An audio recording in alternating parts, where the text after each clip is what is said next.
Every computer program is built on a series of binary decisions based on current conditions.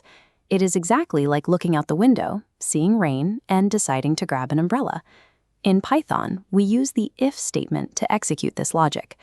Looking directly at this syntax block, you can see how an if condition is established to check a scenario, like whether someone is old enough to vote. Notice the mandatory colon at the end of that first line. It acts as a trigger, telling Python the resulting action will follow. Directly below, the next line is indented. Python uses this empty space to understand which actions belong inside.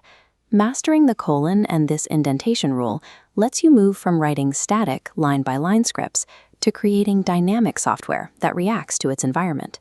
We also need a way to handle situations where the primary condition fails. Looking at this syntax structure, the else statement provides a default action for exactly that scenario. The else keyword never takes a condition of its own. It acts purely as a safety net, catching any result that falls through the cracks of the initial if statement. Here is an age check script in action. If we input 15 for the age, the program evaluates the if condition, finds it false, and immediately skips down to the else block, printing the sorry message to the screen. A strict yes or no path works well for simple checks, but real-world data often presents 3, 4, or dozens of different possibilities.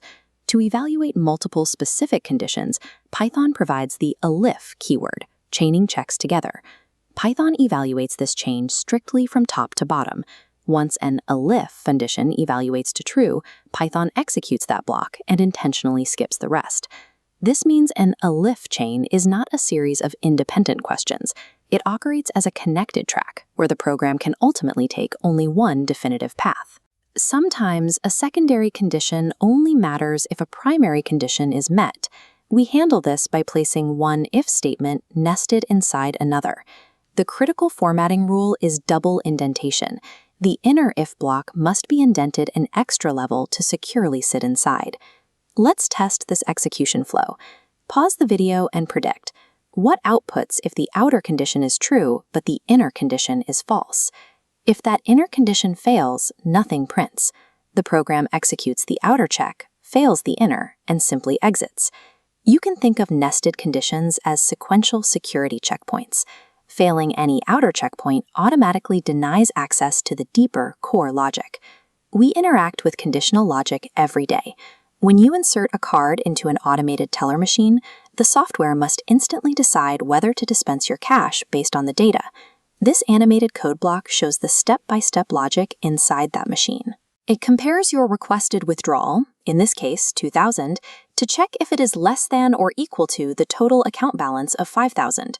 Because 2,000 is less than 5,000, the computer resolves this comparison to true, triggering the approval output. This cheat sheet maps out the 4 structures we have covered: the basic if, the if-else binary path, the if-elif-else chain, and the nested if for layered conditions.